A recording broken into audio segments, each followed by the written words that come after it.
coffee together. Cheers. Hey, look at my mug. I know, look at that. It says TLC, Trees Equal Livable Communities. Isn't that awesome? That is so awesome. And true. And true.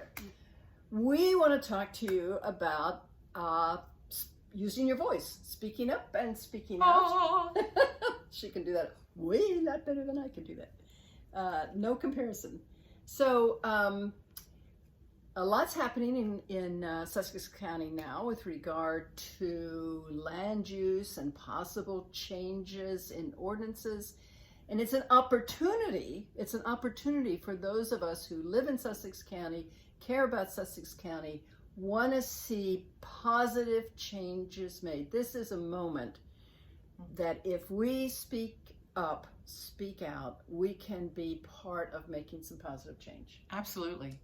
And Jill Hicks has been a leader in this whole movement and making positive change through using her voice. She's a loudmouth. I was waiting for that. She has been an effective spokesperson for the things that she cares about. What was the first thing that got you to speak up? Well, first of all, before this, I typically am an introvert. And then I met Jane. Well, yeah, I am a bit of an introvert. And so this is not something I wanted to do or wanted to take on. I wanted to come to Sussex County and live in the ignorance, or no, I should say the bliss of ignorance, right? The bliss of ignorance. So, right. Behind my home was this beautiful 150-acre wood. And unfortunately, through some federal changes and through some county ordinances, it was allowed to be cut down. And it wasn't just cut down, it was clear cut. The woods, the wetlands, everything. But before that happened, when they made that application and we got wind of what was happening, we decided to mount an opposition and see if we could at least stop it altogether or stop them from destroying every habitat that was back there. Unfortunately, the woods is gone now, but I learned so much in that process, and now we are working to change ordinances and to prevent that from happening again in other places. And as a result of that speaking out and being a voice, making your concerns heard, how do you feel? How does that make you feel, or how do you feel about that? Is it something you would continue to do? Absolutely. So before that happened, before I spoke at that public hearing, and since I've been speaking at other public hearings, and also you can speak 3 minutes before a planning and zoning meeting or a county council meeting. Before all of this happened, I thought, I'm just one person. My voice doesn't count. They really don't care about what I say, and but they do. And changes are about to be made. As Jane said, this is a moment in time. But I now, because these things are happening, I now feel empowered. And we all, as organizations and individuals, need to feel and know that we have power. We can influence things. Yeah, I think one of the things that we forget in the hustle and bustle of our ordinary lives is that we elect these officials. We are their bosses, if you want to think of it in those terms. If they aren't creating the laws or the ordinances or the codes that we want to see, we can fire them. We can go to the polls and say no. Now, we don't think about that very much, but I can assure you every elected official is very aware of that, which is the reason that speaking out makes such a difference. But there are tips about more effective ways to raise your voice. And I'm going to turn to Jill again to ask some of the tips, some of the things that you've learned by speaking out that you think are particularly effective. Well, through this process, to just piggyback on what you just said, I have gotten to know the council members. And here's the thing to remember. Subdivisions are approved by planning and zoning. Mm-hmm. They are not elected officials. They are appointed by county council. Right. County council is elected. And they do want to hear from us, because through this process, I've gotten to know many of those on planning and zoning, and I've gotten to know the county council members, particularly the council member that represents my district. And when I bring up an issue that others have brought to my attention or are having an impact on me, he'll acknowledge the issue and he'll say, you know what? No one has called me about this. No one has written a letter.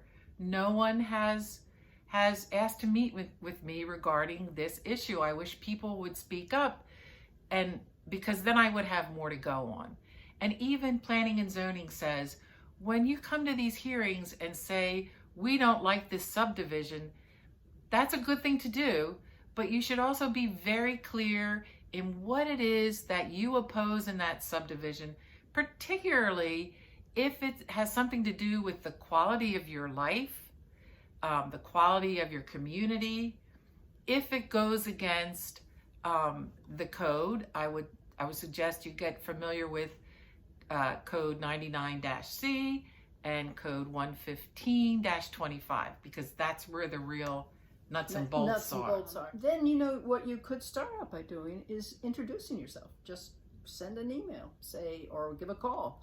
Say, hi, I'm Jane. I live in your district. We haven't met. I'd like to talk to you. I'd like to get to know you. I'd like to talk to you about some of the things that are going on that I am concerned about. Getting to know the council members, establishing that relationship is important for both sides of the equation. It lets your council member know that I've got somebody who is concerned enough to give me a call. Simplifying things, but my point is that getting to know your council person, even if you don't have a particular issue on your mind at that moment, sets the stage for further conversation down the road. These are things I didn't know before this development came to my backyard. And the other thing, you know, people think, well, if I send them an email and give them my phone number and say, please give me a call, I'm probably not going to hear from them. They are very responsive. County council members are responsive. They do call back. Planning and zoning members are responsive. They do call back. Planning and zoning staff, which is different than the commissioners, are very helpful. So if you have a question about, I'm looking at the code and I don't know what's state level investment for or buffer zone, I don't know what these things mean, call planning and zoning. They would love to help you understand what they do and what these things mean. They're really helpful. It's really important to tell your story, but it humanizes the situation. It brings it, there's a lot of people, and hopefully you all are going to be some of those people who know the codes and the ordinances well enough that you can go in and cite chapter and verse and say this is where you're crossing the line, or this is where you have to fix it, or whatever.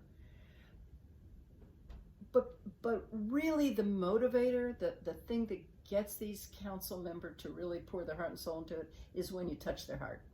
When they say, yeah, I've met your two little kids and I want them to have a good place to play. Or yeah, I used to play in the, I mean, right. I used to play in the woods, but so did they. Yeah.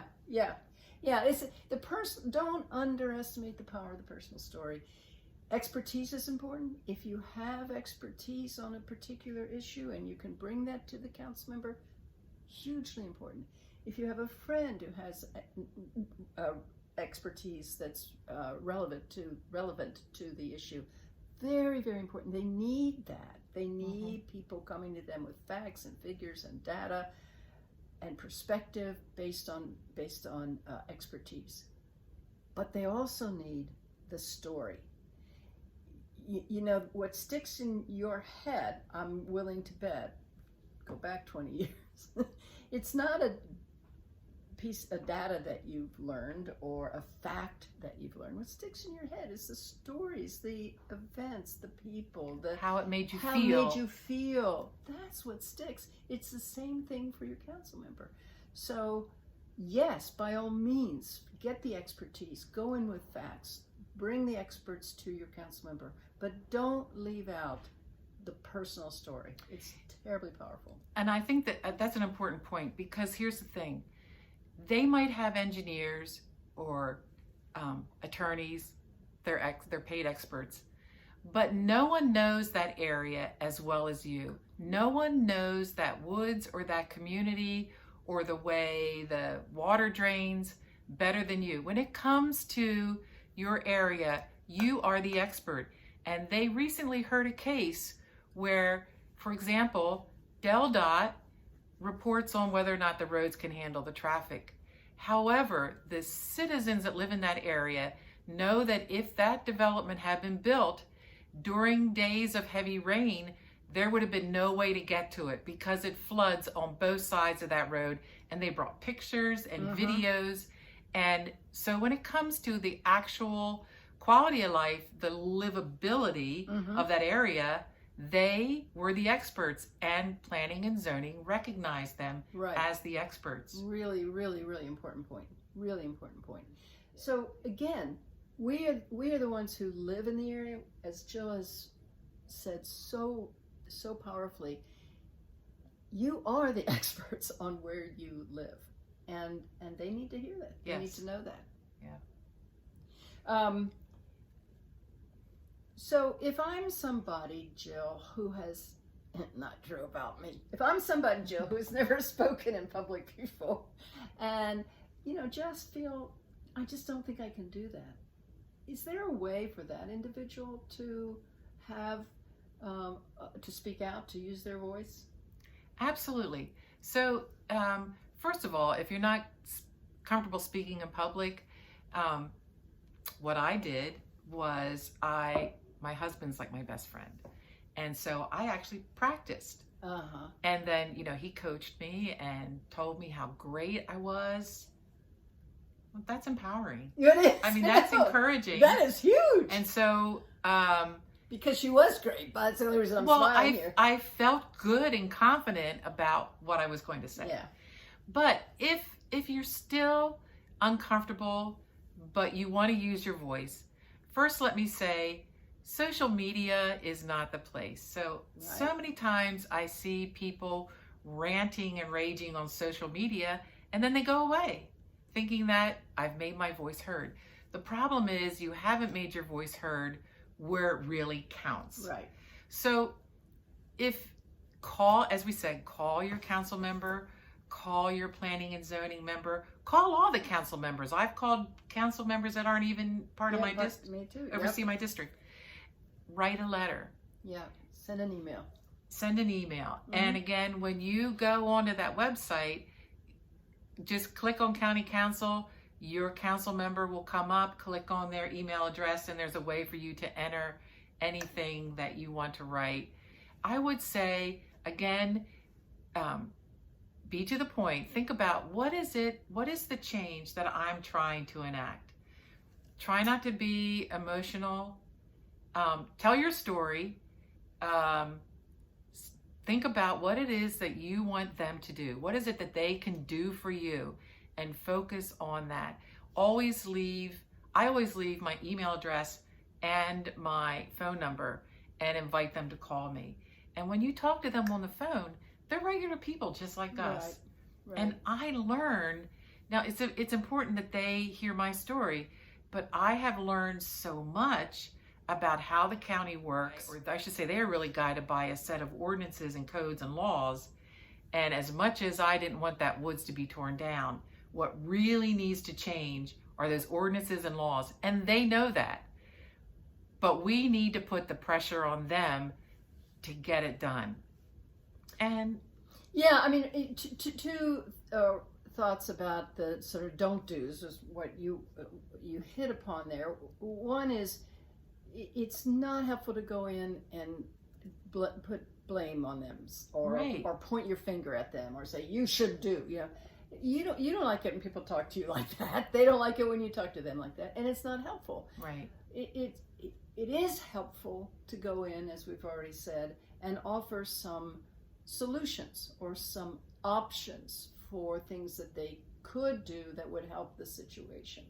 It is fine to say, I am worried, I am concerned, this upsets me, but here's where I think you could help us, or here's some of the ways that I think you could help us. That's what they're looking for.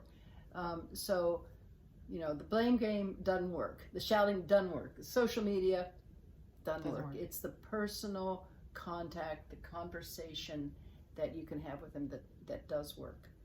That's a real good point, because a former member of Planning Zoning said to me that while they have to make the ruling based on the codes that exist, they are looking to us because, again, we're the experts on our communities and our neighborhoods and daily life. They're looking to us for ways to amend or adjust that plan so that it would be more acceptable to everyone. And that comes from us. So they're looking for us to give them those ideas. That's right. That's exactly right. I forgot the other point I was going to make. And I certainly don't know it. If you want to help Sussex Preservation Coalition, we are president and vice president of the coalition, go to sussexpreservationcoalition.org. That's our website, and on that you will see many of the things that we are working on and ways that you can help us. Our principal campaign, we've several underway, but is called Trees Equal Livable Communities, meaning that we desperately need to keep the remaining forests and woodlands that we have, and where and when possible to reforest or afforest, that is to put trees where they weren't, for a lot of reasons. And this is not just about saving Bambi, although for me there would be enough, but it really is also about clean air, clean water, flood mitigation, property values, Cooling, a calming, exercise, recreation, tourism. It which brings in money. So we have a thoughtful paper that you can access on the website that talks about the many reasons that we do need trees and we need to save what we've had and plant them back again if they've been taken down. So that's just one thing we are working on. There are a number of land use issues that are coming before County Council in the coming year. We're going to be talking a lot about those as we go forward. But keep your eyes on the Sussex Preservation Coalition.org website as we will be posting information about what's coming up.